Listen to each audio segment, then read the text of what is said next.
Hablar de corrupción política es complicado. Es en lo que muchas personas piensan cuando piensan en la política.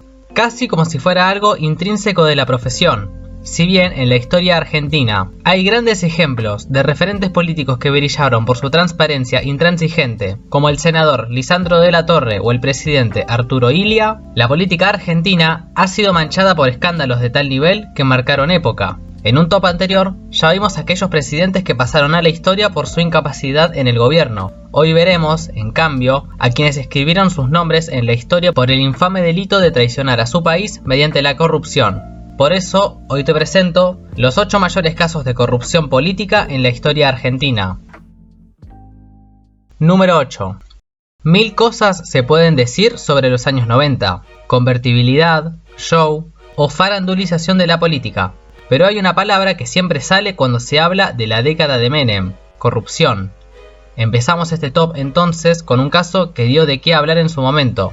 Empezamos así. El ministro de Economía era Antonio Herman González, que venía con su opinión favorable cayendo en picada tras prácticamente estafar a quienes tuvieran plazos fijos mediante el Plan Bonex.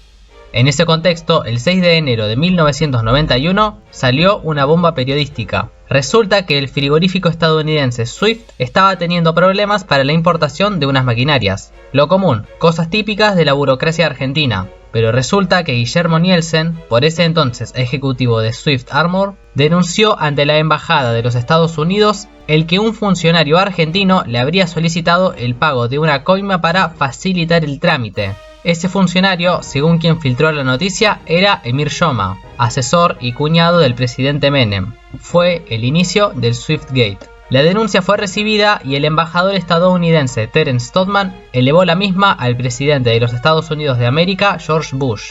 Menem, por su parte, trató a quien destapó el escándalo, el periodista Horacio Verbitsky, de delincuente periodístico e intentó presionar al embajador norteamericano para que desmintiera la denuncia. Pero fue todo en vano, ya que solo logró agrandar el escándalo por darle más difusión. Finalmente, Emir Yoma renunció a su cargo como asesor y el ministro González hizo lo propio en el Ministerio de Economía. En su lugar, tomaría el cargo de ministro Domingo Cavallo. Puesto número 7. De este señor ya hablé en algún video anterior. En verdad, la historiografía argentina ha sido injusta con Miguel Ángel Juárez Celman al no recordarlo como el ejemplo de lo que es ser un mal gobernante. No nos hagamos los tontos, la época del PAN no fue para nada transparente y sus líderes fueron más que corruptos, pero el robo efectuado por este señor no tuvo nombre. En primer lugar, tanto Mitre como Roca, adversarios políticos en ese entonces, criticaron la concesión de los ferrocarriles así como la de las obras de salubridad de la ciudad, efectuadas por el gobierno, a las que se sumaba el afán del gobierno nacional por subsidiar cualquier obra pública que se le propusiera. Para poner en contexto, durante el primer mandato presidencial de Julio Roca, se construyeron 6.000 kilómetros de vías. Durante la presidencia del señor Juárez Celman, se aprobó indiscriminadamente la construcción de al menos 26.000 kilómetros, en un total de 67 concesiones. Como es de esperar, la mayoría con su correspondiente favor político o coima en su defecto. Claramente, la mayoría fueron canceladas en futuros gobiernos y nunca se construyeron. Para que se den una idea de cuánto dinero fue, tras el ajuste fiscal de 1890, habría supuesto casi el 45% del presupuesto del Estado Nacional. Pero lo peor estaba por venir. En 1887 el gobierno nacional promulgó la Ley de Bancos Nacionales Garantidos, que permitía a cualquier persona con un capital bajísimo abrir su propio banco, y más importante, permitía a los bancos privados emitir moneda a cambio de depositar el equivalente en oro en las reservas del Banco Nacional. Recordemos que en ese momento el oro era la referencia y reserva de valor de la moneda. Como es de esperar, lo que hoy en día es llamado bicicleta financiera palidece ante el mecanismo de conversión de bancos garantidos. Bastaba simplemente con emitir moneda, comprar oro y depositar una fracción. Tal mecanismo dio lugar a una verdadera especulación financiera y en poco tiempo dejó las arcas del Estado vacías de oro, pero en cambio llenas de billetes sin valor, ya que la desmesurada emisión monetaria llevó a la primera gran crisis inflacionaria de la historia argentina. ¿Y Juárez Celman no sabía nada? Claro que sabía. Se estima que gracias al entramado de corrupción que logró armar durante su gobierno, Miguel Ángel Juárez Celman se convirtió en el hombre más rico de la República Argentina. Dejó la presidencia en 1890 tras la Revolución del Parque. Puesto número 6.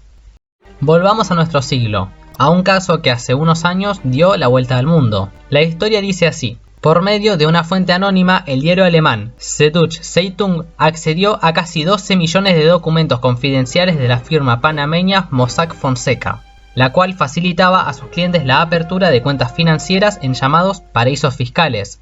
Es decir, la firma panameña servía como una suerte de asesora en lavado de dinero a gran escala. Salieron a la luz más de 200 cuentas en paraísos fiscales, desde cuentas offshore hasta empresas fantasma, las cuales no tenían oficinas, actividad ni empleados. Su único fin era justificar los ingresos de dinero sucio y evitar que fueran tributables. Entonces, el Consorcio Internacional de Periodistas de Investigación, mediante un espectacular trabajo periodístico, filtró la actividad de los últimos 40 años de la firma panameña. Se vio de todo: correos electrónicos, listas de cuentas y cualquier tipo de evidencia que delataba el vínculo de Mossack Fonseca y sus clientes. Entre los Panama Papers figuraron personajes como el presidente de Rusia, Vladimir Putin, hasta el primer ministro del Reino Unido, David Cameron. Si vamos a los argentinos nombrados, veremos a empresarios como Eduardo Eurnequian, Francisco de Narváez o Héctor Mañeto. Y lo más impactante, políticos como Daniel Muñoz, Néstor Grindetti o el presidente de la Nación, ingeniero Mauricio Macri. Sí, el presidente de la Nación aparecía en una lista de los mayores evasores al fisco del planeta. En su defensa, Macri alegó que se trataba de empresas familiares que había administrado ocasionalmente y que por eso no se hallaba en sus declaraciones juradas, ya que como tal correspondían a su padre, Franco Macri. Lo que además se corresponde con el hecho de que una de las empresas a su nombre cesó actividades en el año 2009, aunque otras dos aún siguen en funcionamiento. A la vez, el jefe de gabinete de ministros, Marcos Peña, afirmaba que se trataba de una operación berreta. Macri y otros varios miembros de su familia fueron procesados en 2 ocasiones. En la primera fueron sobreseídos, y en la segunda, como es de esperar, quedó en la nada. Puesto número 5. Sí, la década del 90 fue corrupta, pero no tan corrupta como lo fue la década infame. El periodo 1932-1943, que comprende las presidencias de Justo, Ortiz y Castillo, fue quizá el periodo institucionalmente más oscuro, donde se pervirtieron todas las formas republicanas de la nación argentina, desde fraude electoral para asegurar la sucesión hasta todo tipo de negocios por abajo de la mesa. Pero siempre que se habla de esta década, hay un caso que sale a relucir como el máximo ejemplo de corrupción: el infame pacto Roca-Runciman. Tras la crisis de 1929 y el inicio de la recesión, todos los países, en mayor o menor medida, aplicaron políticas de corte proteccionista. Entre ellos estaba el Reino Unido, principal socio comercial de la Argentina. Primero, subir los aranceles de importación, y luego los 12 acuerdos de Ottawa, donde Gran Bretaña concedía importantísimas ventajas comerciales a sus colonias en África y Asia. Los más perjudicados fueron los empresarios ganaderos argentinos, que veían cómo su principal socio comercial los dejaba de lado. No era para menos, ya que el Reino Unido para 1933 habría reducido sus importaciones de carne enfriada en casi 100.000 toneladas. Como es de esperar, el empresariado ganadero argentino supo hacerse amigo del gobierno y logró transmitir muy bien sus inquietudes al gobierno nacional del general Agustín Pedro Justo. Salió la misión diplomática con el vicepresidente Julio Argentino Roca, hijo, a la cabeza, y en menos de 3 meses el pacto estaba hecho. El pacto Roca-Runciman establecía montos mínimos de importación de carne argentina al Reino Unido, además de que las libras obtenidas serían destinadas a pagar las remesas e intereses de deuda argentinos, y que el gobierno nacional debería ofrecer grandes ventajas a las empresas británicas radicadas en el país. El acuerdo fue anunciado con bombo y platillo por el oficialismo, que lo exhibía como un triunfo de la diplomacia argentina, y fue generalmente bien recibido por el empresariado ganadero.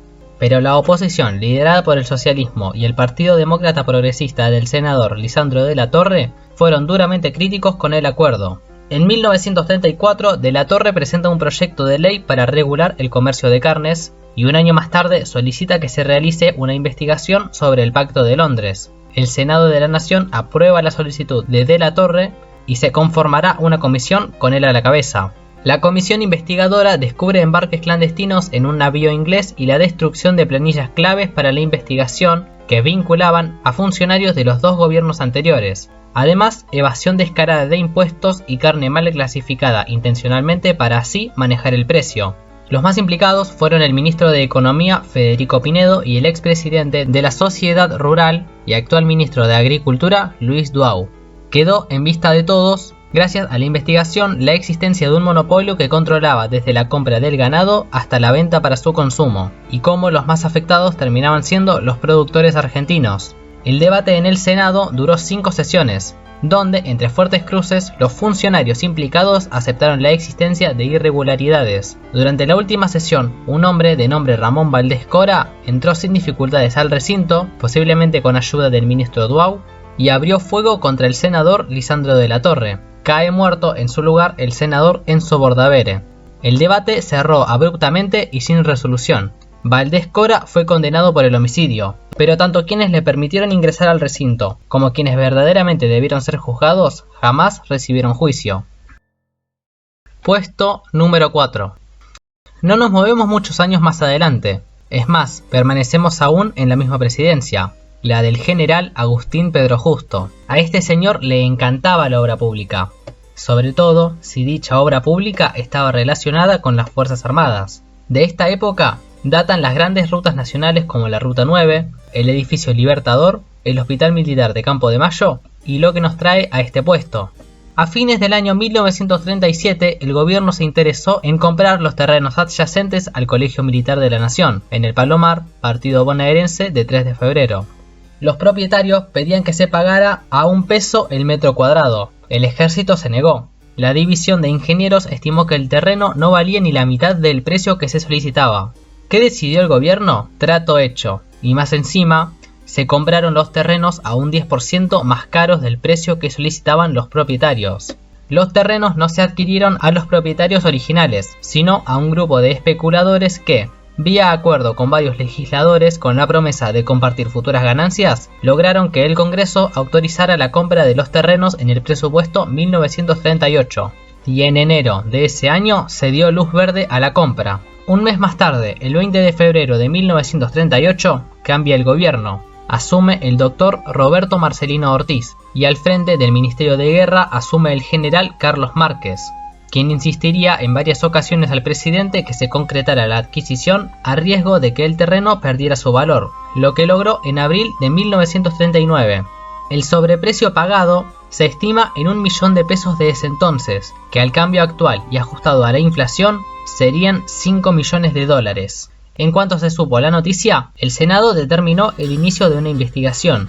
La comisión investigadora estaría liderada por el senador socialista Alfredo Palacios y contaría con el apoyo de todos los enemigos del gobierno, en especial del nacionalismo, que aprovecharía cualquier oportunidad para voltear al ministro Márquez de su cargo. La comisión especial concluyó su investigación en el mes de agosto y los días 19 y 20 de ese mes se dio el debate. Por un lado, el gobierno con sus pocos aliados, entre los que se encontraban el radicalismo. Por el otro, el conservadurismo y el ultranacionalismo, liderado por el general Juan Bautista Molina. Ambos esperaban la caída del gobierno para pelearse la posesión del poder. La votación cerró 21 votos a favor y 5 en contra, por lo que se pasó a la Cámara de Diputados las comprobaciones y así esta última determinaría si se pasaba al juicio político. El día 22 de agosto de 1940, por primera y hasta ahora única vez, el presidente de la nación presentó su renuncia al ser formalmente acusado de corrupto. Si bien el clima era incierto, en los días siguientes se dieron varias manifestaciones en apoyo al presidente. 2 días más tarde, la Asamblea Legislativa en una sesión rechazaba la renuncia del presidente. 170 votos contra 1, el del senador Sánchez Sorondo, quien alegaba la incapacidad moral del presidente. El escándalo por la compra de las tierras pasó al olvido un año más tarde cuando el presidente Ortiz presentó su renuncia nuevamente, esta vez debido a su ceguera, y del $1 millón nunca más se supo nada. Puesto número 3. Todos estamos de acuerdo en que un atentado constituye un hecho gravísimo, pero el mayor ataque en la historia argentina está verdaderamente rodeado por un halo de misterio y especialmente de corrupción y encubrimiento. Tan solo 2 años antes habían volado la embajada del Estado de Israel en Buenos Aires. Ahora, el 18 de julio de 1994, un coche bomba explotaba frente a la sede de la Asociación Mutual Israelita Argentina. 85 muertos, casi 300 heridos, y a la fecha, 30 años de impunidad. La primera investigación quedó a cargo del juez federal Juan Galeano. Determinó que el coche usado era propiedad del vendedor de autos usados Carlos Telledín, quien habría entregado el vehículo a efectivos de la policía bonaerense. La principal crítica realizada hacia la primera investigación radicó en que en lugar de investigar y juzgar la autoría intelectual del atentado, se decidió juzgar a la conexión local que habría facilitado el ataque. El primer juicio AMIA inició en el año 2001 y finalizó en el año 2004, como un fiasco fruto de la impunidad. De los 22 acusados, fueron condenados 0, anulando además toda la investigación previa. Se desplazó al juez Galeano y se debió proceder en una nueva investigación, donde se juzgara a los responsables del atentado, así como a los responsables del encubrimiento visto en el anterior juicio. La causa AMIA pasó al Juzgado Federal número 6, a cargo del juez Canicova Corral. La investigación se trasladó a la Unidad Fiscal para la Investigación de la causa AMIA, a cargo del fiscal Alberto Nisman. En el año 2006, además, el juez Canicova Corral declaraba el atentado como un crimen contra la humanidad, por lo que no prescribía y sus responsables deberían rendir cuentas ante la justicia en cualquier parte del planeta. Ese mismo año, el presidente de la Nación, Néstor Kirchner, reconocía la responsabilidad del Estado argentino por ineficiencia en la resolución de la causa. El fiscal Nisman decidió centrar la causa en la llamada pista iraní. Acusó al Estado de Irán de estar detrás del ataque en conjunto a la organización terrorista Hezbollah. Un año más tarde, Interpol lanzaba 5 órdenes de captura para quienes Nisman acusaba de estar detrás del atentado. Entretanto, el Estado de Irán acusaba que lo ocurrido fue un autoatentado israelí. En el año 2009, la ahora presidenta Cristina Fernández de Kirchner exhortó frente a la Asamblea General de la Organización de las Naciones Unidas a la República de Irán a la extradición de los acusados. Pero 3 años más tarde, misteriosamente, se anunciaba lo contrario. La jefa de Estado anunciaba un memorándum con Irán, donde se comprometían a llevar a cabo una investigación conjunta entre ambos países. El pacto se firmó en enero de 2013. Un mes más tarde, el Congreso de la Nación aprobaba el acuerdo, elevándolo al estatus de acuerdo internacional, pero el Congreso iraní nunca votó el acuerdo, por lo que nunca entró en vigor. Un año más tarde, la justicia declaraba el tratado como inconstitucional al violar la soberanía judicial de la Argentina. En enero de 2015, el fiscal Nisman anunció una bomba. Acusaba a la presidenta Cristina Kirchner, al canciller Héctor Timerman y a otros tantos funcionarios del infame delito de traición a la patria. Recordemos la situación de ese entonces. El país sufre la mayor crisis energética de su historia. La hipótesis del fiscal era que el acuerdo contenía cláusulas secretas que implicaban envíos de petróleo y otros acuerdos económicos. Era tajante en sus declaraciones, tenía información que podría llevar al arresto de la presidenta Cristina Fernández de Kirchner. Pero el 18 de enero de 2015, Nisman apareció muerto en su baño. La pericia fue clara, murió de un tiro en la sien. Y todas las pericias decían lo mismo. La prueba de luminol delataba que alguien limpió la canilla del baño. El cuerpo presentaba múltiples traumatismos. El más evidente era la fractura del tabique nasal. El fiscal, al momento de la muerte, se encontraba sobre una rodilla y sobreempuñando el arma con ambas manos, pero misteriosamente no había rastros de pólvora en ninguna de las dos. Así, el fiscal Alberto Nisman se convirtió en la víctima número 86 de la AMIA. A día de hoy, los responsables del atentado no han sido juzgados. En 2019 fueron condenados los responsables del primer encubrimiento del atentado, 8 condenados y 1 absuelto, el expresidente Carlos Saúl Menem. Sobre la denuncia de Nisman, los acusados fueron sobreseídos en el año 2021 bajo el argumento de que el memorándum no constituía delito, pero la causa fue reabierta en septiembre de 2023 y los presuntos traidores están a la espera de juicio oral. Puesto número 2. Lo dije en un puesto anterior. La década del 90 se caracterizó por la impúdica corrupción, pero este puesto significó un parteaguas en la historia política argentina. Pongámonos en contexto. Desde 1991 y hasta 1998 se dieron las guerras yugoslavas, donde Croacia y Bosnia lucharon encarnizadamente contra Serbia por su independencia. Y en los primeros meses del año 1995, las repúblicas de Ecuador y el Perú se enfrentaron en la guerra del Cenepa por varios conflictos territoriales. Esta última guerra era de suma importancia para la diplomacia argentina, ya que el país desde la década del 40 había aceptado su rol como garante de la paz entre ambas naciones. Mientras tanto, a lo largo de su primer mandato, el presidente Carlos Saúl Menem sancionó 3 decretos donde se autorizaba a la venta de armas a Panamá y Venezuela, pero el destino de tal armamento era otro. En marzo de 1995, el periodista del diario Clarín, Daniel Santoro, destapó la noticia. El gobierno argentino del presidente Carlos Menem contrabandeó a Croacia y Ecuador más de 6.500 toneladas de armas. Un mes más tarde procedió la denuncia penal y el escándalo recorrió el mundo. El garante de la paz entre Perú y Ecuador vendía armas en secreto a este último, además de comerciar armamento a un país con un embargo armamentístico como era el caso de Croacia. Las acusaciones eran gravísimas. Esto no era como otros tantos casos, ya que el presidente de la nación en ejercicio estaba siendo acusado de contrabando, falsedad ideológica y de ser parte de una asociación ilícita en perjuicio del Estado. Mientras se daba curso a la investigación, el 3 de noviembre de 1995 la fábrica militar de Río Tercero, provincia de Córdoba, estalló.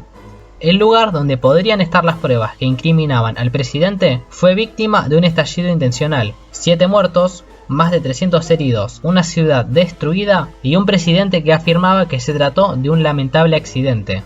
La investigación prosiguió y en julio de 2001 el fiscal Stornelli logró que Menem fuera sometido a arresto domiciliario. Fue histórico ya que por primera vez en la historia un presidente constitucional era arrestado. Aunque Menem solo duró 5 meses arrestado, ya que en diciembre la Corte Suprema, cuyos jueces habían sido nombrados por Menem, le revocó el arresto domiciliario al no estar probada la asociación ilícita. La causa prosiguió, pero todos los acusados fueron sobreseídos en el año 2003. La causa volvió a abrirse en 2007, pero nuevamente en 2011 los acusados fueron absueltos del cargo de contrabando calificado.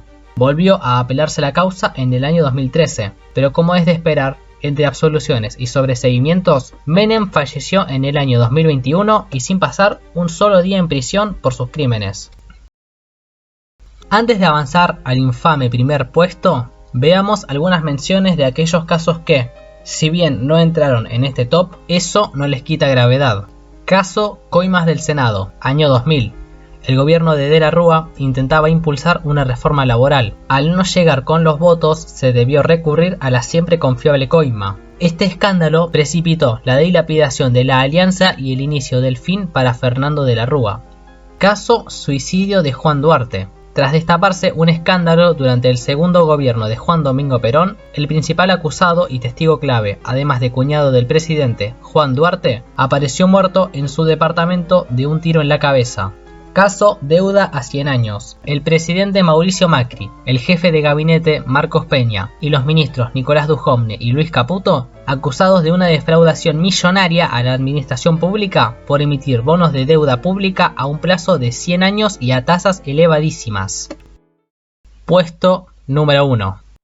Este puesto no está destinado a un caso particular como los anteriores, ni tampoco a una persona en específico como lo fue el puesto número 7. Y es más, estoy seguro que durante todo el top te preguntabas por qué no incluí nada sobre esto. Este puesto está dedicado a los casos de corrupción política que se dieron durante los 12 años que permaneció en el poder la familia Kirchner. El hecho es que son por un lado innumerables y por el otro gravísimos. Lo único que se puede hacer es listar brevemente algunos. Causa Otesur Los Sauces, una asociación ilícita que usaba hoteles en el Calafate, provincia de Santa Cruz y propiedad de Néstor Kirchner para blanquear activos provenientes de la corrupción.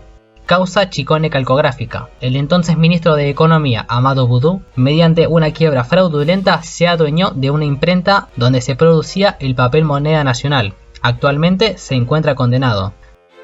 Causa 11. Debido al desvío de fondos y la administración fraudulenta, los supuestos trenes de última generación se encontraban en paupérrimas condiciones, lo que terminó provocando la falla en los frenos de una formación y la tragedia de la estación 11, 52 muertos y más de 700 heridos. Se encuentran condenados los ex secretarios de Transporte, Ricardo Jaime y Juan Schiavi, y el ex ministro de Obras Públicas, Julio De Vido.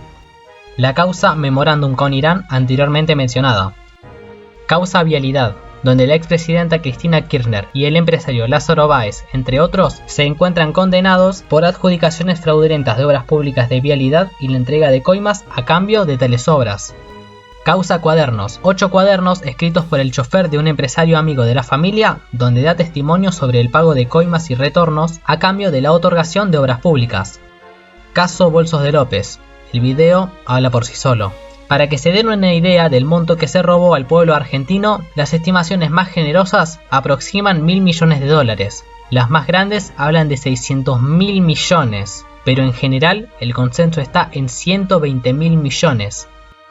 Por mi parte es todo, te invito a dejarme tu opinión en los comentarios, además de contarme si estás de acuerdo con el top y si no, qué cosas le cambiarías. Cuando veo estas cajas, esta. ¿Vos sabés que esta estaba allá y la hicieron abrir? Mirá. Lo has filmado, ¿no? Sí. Sí. No. Te crachó. Este le metieron taladro, tío.